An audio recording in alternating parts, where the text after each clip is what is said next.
Parliament ఎన్నికల పద్మవ్యూహంలోకి ప్రవేశించానని అభిమన్యుడిని చేస్తారో అర్జునుడిని చేస్తారో మీ ఇష్టమంటూ నిజామాబాద్ లోక్సభ అభ్యర్థి జీవన్ రెడ్డి అన్నారు. జగిత్యాల జిల్లా ధర్మపూర్లో నిర్వహించిన సన్నాహక సమావేశంలో పాల్గొన్న ఆయన మంత్రి శ్రీధర్ బాబును ఉద్దేశించి మరో ఇంట్రెస్టింగ్ కామెంట్ను చేశారు.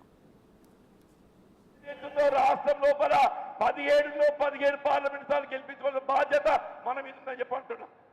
నిజామాబాద్ పార్లమెంట్ నియోజకవర్గానికి సంబంధించి కూడా నేను ఇవాళ పద్మవ్యూహంలో ప్రవేశించాలని చెప్పంటున్నా. నేను పద్మవ్యూహంలో ప్రవేశించిన నన్ను అభిమన్యుని చేస్తారో అర్జునుని చేస్తారో మీ ఇష్టం అని చెప్పండి. నేను ఉన్నవాడు చెప్తున్నాను, శ్రీధర్ బాబు చెప్తున్నా. ఆయన నేను పద్మవ్యూహంలో ప్రవేశించిన నా సొత్తు నేరుగా ఈ ఎల్లుడు యుద్ధాలు తీసుకోండి నువ్వేనా ఆయన చెప్పంటున్నా. నన్ను అభిమన్యుని చేస్తావో అర్జునుని చేస్తావో మీ చేతి ఉందని చెప్పంటున్నాను.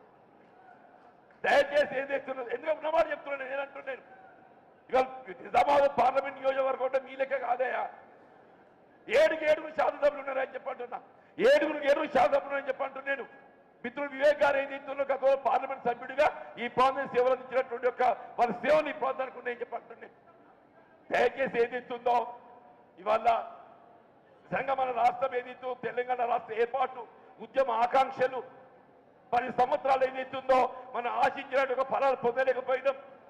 అదృష్టం రాష్ట్రంలో కాంగ్రెస్ ప్రభుత్వం వచ్చిందని చెప్పంటున్నాను. నేను గడిచిన 10 సంవత్సరాలు ఏ తెలంగాణ ప్రాంతం ఎలక్షన్ గురైందో దాన్ని ఇవ్వాలి ఏదైతుందో దాన్ని మనం ముందు